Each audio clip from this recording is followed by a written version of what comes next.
human beings. We come from a wild planet. To go back into wildness is to find ourselves. There's no scientist can reproduce it. There's no great composer that can match it. There's no great writer that can describe it. Deep within the vast expanse of the temperate Australian wilderness lies a rainforest where ancient trees tower above moss-layered floors and rivers carve their way through deep valleys teeming with life. The Tarkine. Home to some of the world's most unique and unfortunately endangered species, such as the Tasmanian devil, and breathtaking Aboriginal heritage sites, the forest is a sanctuary of both ecological and cultural significance. Yet, beneath this awe-inspiring landscape, a complex struggle has been unfolding. Industrial mega-companies seeking to extract the environment's most precious resources have long butted heads with activists struggling to protect this fragile ecosystem. While some see economic prosperity, others foretell signs of irreversible damage. As the struggle between conservation and extraction continues to rage, the future of the rainforest hangs in the balance, its beauty and biodiversity at risk of fading forever.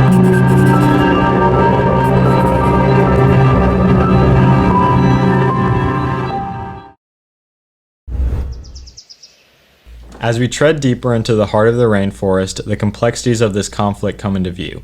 On one hand, logging and mining companies use government-granted rights to extract valuable resources from the land. These rights, rooted in the historical agreements made between the government and these corporations and a joint aspiration for economic prosperity, are seen as vital to the prosperity of Tasmania.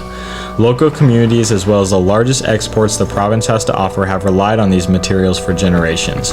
On the other hand, environmental advocates argue that even though these rights have been granted, Tasmania still has a responsibility to protect and preserve its unique ecosystems, asserting that precious structures, species, and scientifically valuable fauna are being wiped away completely with little to no real repercussions.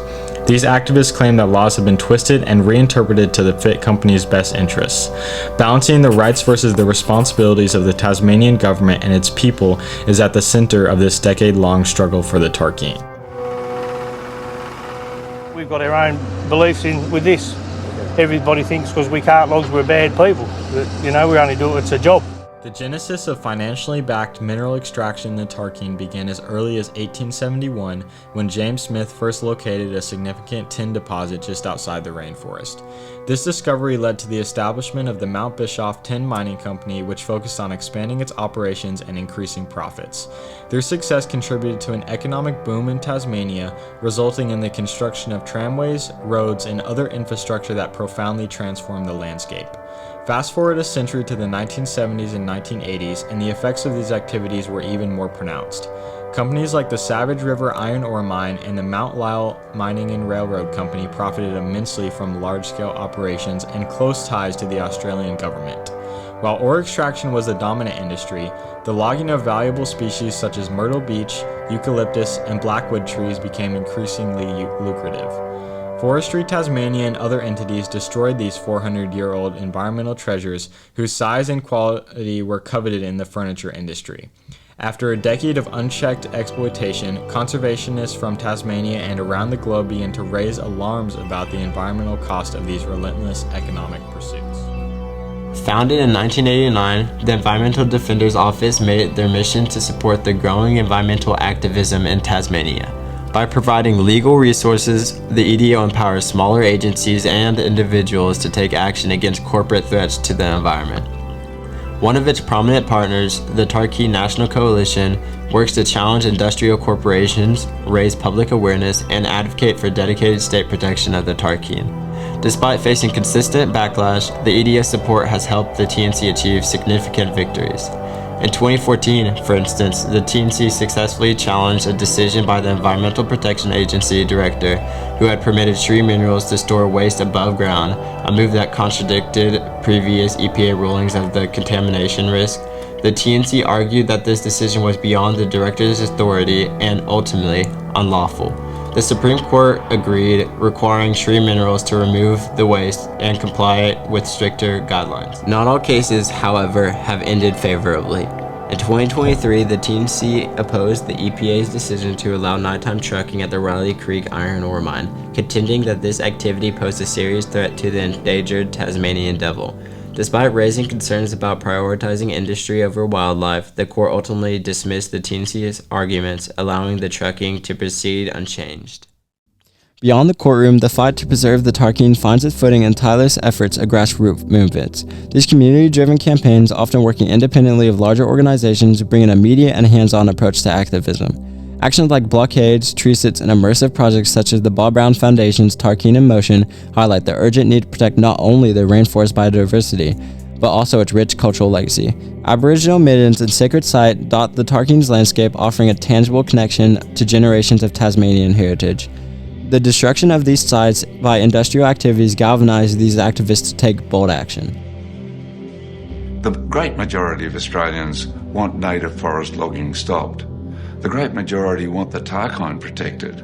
They want these beautiful places to hand on to the next generation. There's just a tiny percentage of exploiters, and more these days. They're in Beijing or they're somewhere overseas making megabucks out of destroying places they have no relationship with.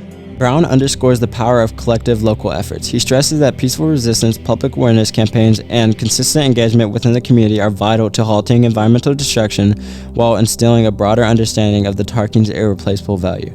Together, these movements remind us that protecting the Tarkine is as much about securing a national wonder as it is about preserving the past and future of Tasmania's cultural legacy.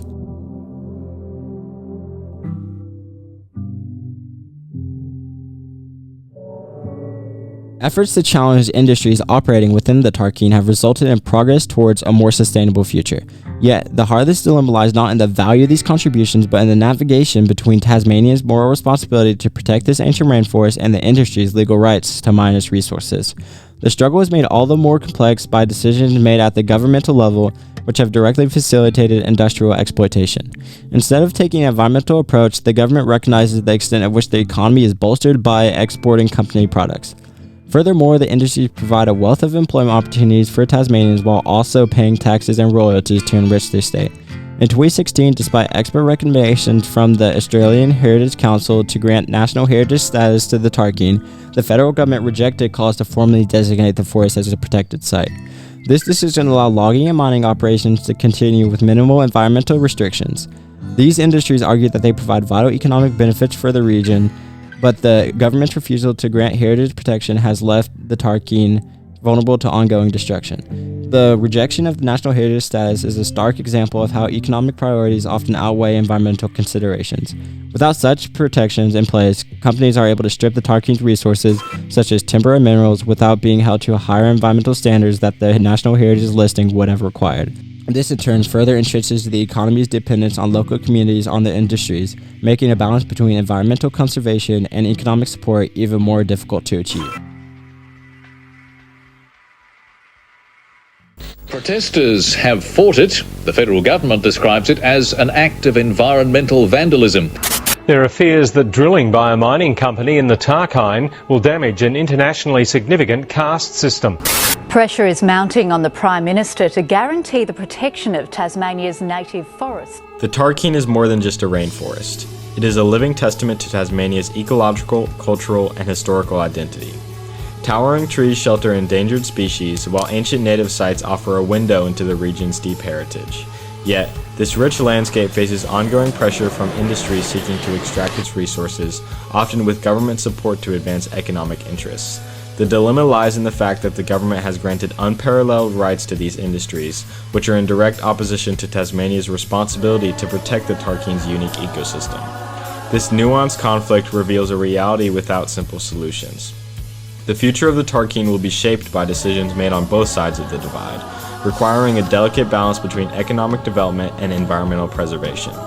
It is the choices that are made today that will determine whether the Tarkine remains a source of life, prosperity, or a simple moment in history, forever wavering in the past.